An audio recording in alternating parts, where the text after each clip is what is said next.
At 62, after 21 years as a single mom, I sat at my own dining table and realized the boy I raised saw me as nothing more than a bank account. That Tuesday evening started quietly.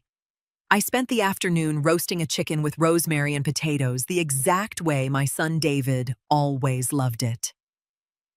The house smelled warm and familiar. Outside, the autumn leaves drifted across my front lawn, settling onto the porch of the home my late husband and I had worked 3 decades to pay off. David and his wife Sarah arrived right at 6. Sarah immediately began rearranging the coasters on my coffee table, a small habit she had of marking her territory whenever she stepped into my house. We moved to the dining room, sharing small talk about David's commute and Sarah's upcoming office party. When I brought out the coffee and sliced a homemade pound cake, I took a deep breath. I wanted to share my joy. I have some wonderful news. I began looking between them. Arthur and I are getting married. The room went entirely silent. Not a joyful silence. It was the heavy, calculating kind. Sarah slowly put down her fork, glancing sideways at her husband. David cleared his throat, leaning back in his chair. He didn't offer a smile. He didn't ask when the wedding would be. Instead, he crossed his arms over his chest. "That's fine, Mom," David replied, his voice completely flat. "But before the wedding transfer, the house your accounts and your investments to us." I stared at him for a few seconds. The sheer audacity of his demand hung in the air thick and suffocating. 21 years of working double shifts, skipping my own vacations to pay for his college and helping him with his first down payment, all reduced to a cold business transaction. Before I could even form a response, my doorbell rang. The sharp chime broke the tension. I stood up, slowly smoothing my apron, and walked to the front door.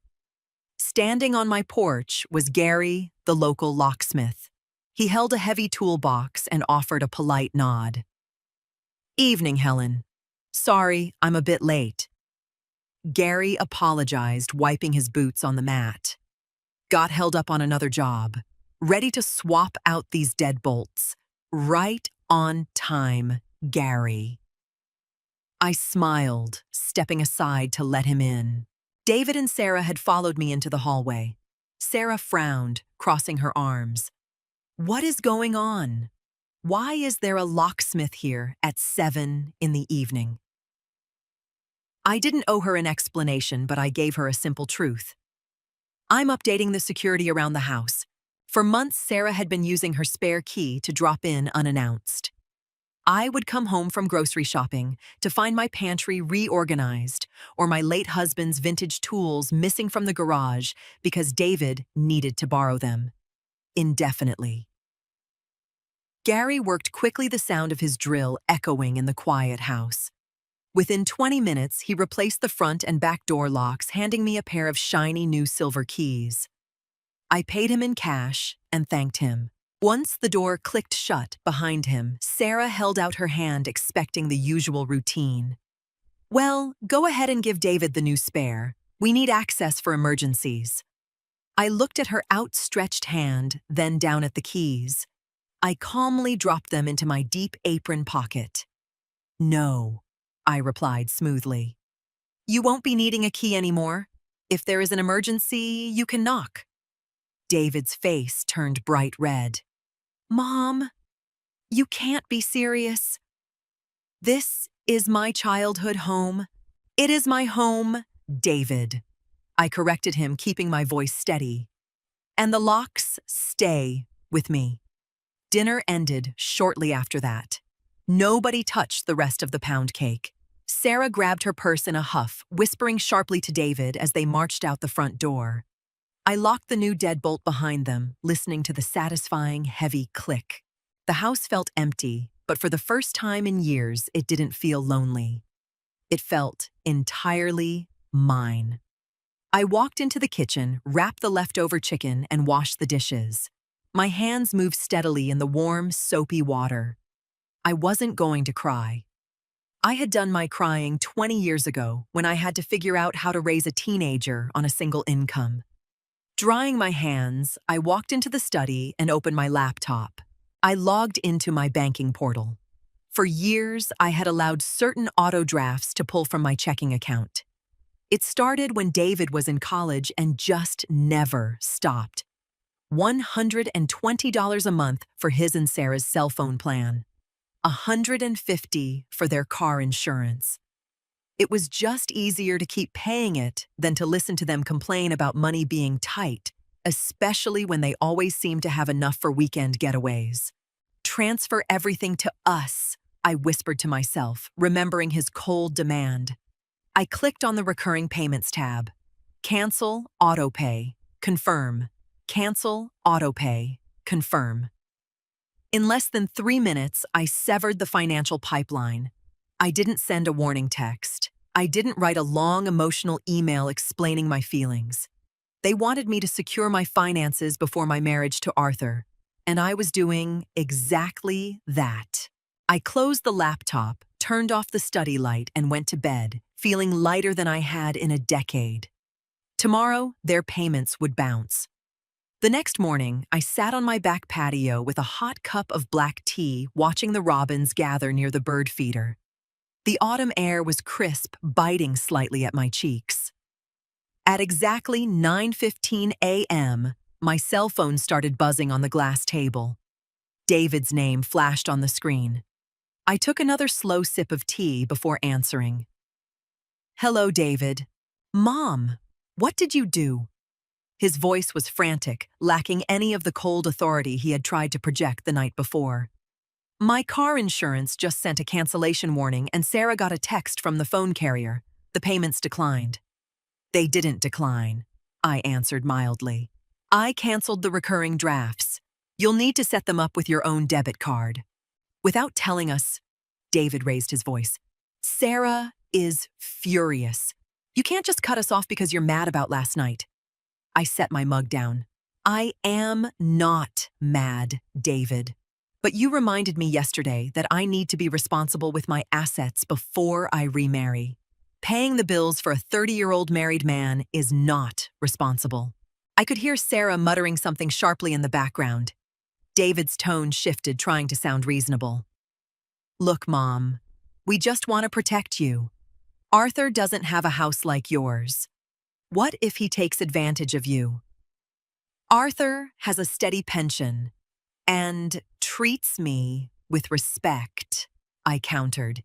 "He has never once asked me for a dime. I cannot say the same for you." "Fine," David snapped. "If you want to act like this, don't expect Sarah to drop the kids off this weekend. We aren't your free entertainment." They had always treated me as a free babysitter, assuming I had nothing better to do. "That works perfectly," I smiled, though he couldn't see it. "Arthur and I are going antique shopping anyway." I hung up. By Thursday, the silence from David and Sarah was deafening. They clearly expected me to call them back and beg to see my grandchildren while reinstating their phone plan. Instead, I put on my old gardening jeans and walked into the garage. For 6 years, my 2-car garage had only fit one car. The other half was a mountain of David and Sarah's belongings. Cardboard boxes of college textbooks, an ugly velvet armchair Sarah hated but refused to throw away, and a broken jet ski David bought on a whim and never repaired.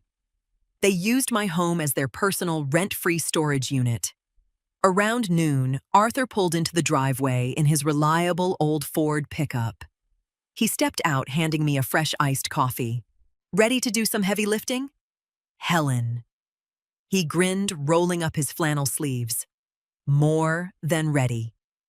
I nodded. We spent 3 hours hauling boxes, dragging the velvet chair, and pushing the heavy jet ski out onto the edge of my driveway. The physical labor felt incredibly satisfying. I was clearing out the clutter they had forced upon me, reclaiming my physical space inch by inch. When the garage was finally swept clean, I took a photo of the massive pile sitting on the concrete. I attached the image to a text message and sent it to David. "Your belongings are on the driveway." Please rent a truck and remove them by Sunday evening. Anything left on Monday morning goes to the charity donation center. I slipped the phone into my pocket, dusted off my hands, and looked at the empty half of my garage. It was spacious, clean, and ready for Arthur's woodworking bench. Less than an hour later, a familiar black SUV sped down my street. Sarah slammed the passenger door of the SUV before David even put it in park. She marched up my driveway, her face flushed with anger, pointing a manicured finger at the pile of boxes. "Have you completely lost your mind?" Sarah shouted, ignoring Arthur, who was quietly wiping down his hands with a rag near his truck. "You can't just leave our property out in the weather." I leaned against the garage frame, perfectly calm. "It's not raining, Sarah. You have until Sunday." David jogged up behind her, looking completely overwhelmed. "Mom, come on. We live in a townhouse. We don't have room for a jet ski or these boxes. You have plenty of space in there." "I did," I corrected him. "But Arthur is moving in soon and he needs space for his tools. My garage is not a public storage unit." Sarah stepped aggressively toward the door leading into my kitchen. "I am going inside to see what else of ours you're trying to throw away." I moved quickly, stepping directly into the doorway, blocking her path. I didn't raise my hands, but my posture was rigid, an immovable wall. "You do not live here," I stated, staring directly into her wide, shocked eyes. "You do not have a key, and you are not welcome inside today." Sarah gasped, stepping back as if I had slapped her. She had spent years bullying me, assuming my quiet nature meant I was weak. "You are choosing a man over your own family," David muttered, shaking his head. "I am choosing myself, David. Take your things." I stepped back and pulled the heavy garage door down, the metal rattling shut, leaving them standing on the concrete with their junk. They didn't leave immediately. Through the kitchen window, I watched David frantically calling a rental truck company while Sarah paced the driveway, typing furiously on her phone. Arthur walked into the kitchen, washing his hands at the sink. "You held up well," he offered, quietly drying his hands on a towel. "I should have done this a decade ago." I admitted, pouring us both a glass of water. An hour later, a small rented box truck arrived. As they loaded the heavy jet ski and the dusty boxes, I stepped out onto the porch to retrieve my mail. Sarah slammed the back door of the truck shut. She walked over to the bottom of the porch steps, her expression twisted into a bitter sneer. "I hope this empty house keeps you warm, Helen," Sarah sneered. "Because if you continue this behavior, you will not see Leo or Emma again. We won't subject our children to a grandmother who kicks her own family to the curb." The threat hit exactly where she intended. A sharp ache bloomed in my chest. I adored my grandchildren. But I also recognized a hostage situation when I saw one. For years, she had dangled those kids over my head to get her way-free babysitting loans. They never repaid holidays hosted perfectly to her standards. I looked down at her from the porch. "As a mother, you have the right to decide who your children see," I answered firmly, refusing to let my voice shake. "But you will not use my grandchildren as a currency to buy my submission. My house, my finances, and my choices belong to me." David looked away, unable to meet my eyes. They climbed into their vehicles and drove away, leaving my driveway completely empty. 6 weeks later, the late November air was unusually mild and golden. Arthur and I didn't want a grand church wedding. We chose a simple ceremony in his expansive, flower-lined backyard. A small white arch was decorated with ivy, and 30 of our closest friends sat in wooden folding chairs, chatting softly as a cellist played in the corner. I wore a simple, elegant ivory dress. Looking in the mirror before walking out, I didn't see the tired, anxious widow who had spent 2 decades walking on eggshells. I saw a woman who finally owned her own life. There were 2 empty chairs in the second row. David and Sarah had received an invitation. They never RSVP'd. I knew deep down they believed I would cave before the wedding. They thought the threat of losing my grandchildren would break me, forcing me to hand over the house deeds and bank accounts just to secure their presence today. A brief wave of grief washed over me, a mourning for the son I thought I had raised. But as I stepped out the back door and saw Arthur waiting for me, his eyes crinkling in a warm, genuine smile, the grief dissolved into pure peace. We exchanged vows under the afternoon sun. No drama, no tension, no one checking their watch or complaining about the catering. When Arthur placed the ring on my finger, I felt entirely present. After the reception, we returned to my house. Walking up the front steps, Arthur carried a small tray of leftover cake. I reached for my keys, noticing a pristine white envelope tucked neatly under the welcome mat. Inside the house, I set my purse down and sliced open the envelope. It was a card from David. Inside, there was no apology, no acknowledgement of his behavior. Just a few hastily scribbled words. Hope you're happy. We'll be here when you realize you need your real family. I read it twice. It was a classic manipulation tactic, framing himself as the victim waiting for me to fail. I walked straight to the kitchen and dropped the card into the trash can. Everything all right? Arthur asked, setting the cake in the fridge. Perfectly fine. I smiled. Over the next few months, my life transformed. Without the constant financial drain of David's bills and Sarah's emergency loans, I finally had disposable income. Arthur and I repainted the living room a bright, cheerful yellow, a color Sarah had always loudly despised. We replaced the heavy, dark curtains with light, airy linen. The house stopped feeling like a shrine to the past and became a home for our future. I joined a local gardening club. Arthur built his woodworking bench in the space where the broken jet ski used to sit. We took a week-long trip to the coast, paying in cash, not worrying for a single second about anyone else's approval. I missed my grandchildren. Yes. I sent them birthday gifts by mail, maintaining my boundary. I knew Sarah intercepted them, but I refused to play her game. I was no longer a resource to be managed. I was a person. I thought I had faced the worst of it. Until one rainy Tuesday in April, my phone rang. I was potting fresh geraniums on the back porch when I saw David's name on the screen. It had been 5 months since we last spoke. I wiped the soil from my hands and answered. Hello, David. Mom. His voice was soft, carrying the exact pitch he used when he was a teenager and had wrecked his bicycle. How have you been? I'm doing very well. The garden is coming in beautifully. How are the kids? They're good. Leo's playing soccer now. He paused, taking a ragged breath. Listen, Mom, we hit a massive snag. Our HVAC system completely died yesterday.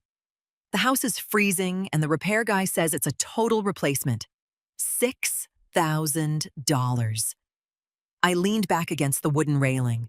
I knew exactly how this script went. I was supposed to gasp, express deep worry, and immediately ask for his banking routing number. That sounds incredibly stressful, David, I offered with genuine sympathy. Replacing a furnace is never easy. Silence stretched over the line. He was waiting for the offer. When it didn't come, he forced the issue. We don't have the cash, Mom. Can you loan us the money? Just until tax season. 21 years of habit pulled at my chest, but the new foundation I had built held firm. I'm sorry, David, but I won't be doing that, I answered warmly without a trace of anger. Arthur and I have our own budget now. You and Sarah will need to look into a payment plan with the contractor. You're really going to let your grandkids freeze? He snapped, the sweetness dropping instantly. I am confident that 2 capable adults with good jobs will figure out how to heat their home, I replied smoothly. Take care of yourself, David. I ended the call. I didn't feel guilty. I didn't feel angry. I picked up my trowel, turned back to my bright red geraniums, and finally breathed free. Looking back, I've realized that for so long I confused loving my son with fixing all his problems. I thought sacrificing my own peace was just what being a good mother meant. But setting that final boundary wasn't about punishing him. It was about finally rescuing myself. It took me into my 60s to learn that true family doesn't demand you shrink your life just to make theirs easier. Sometimes the healthiest thing you can do for an adult child is to simply step back and let them carry the weight of their own choices. If this story resonated with you, or if you've ever had to draw a hard line with family to protect your own peace, I'd love to hear your experiences in the comments down below. You are definitely not alone in this.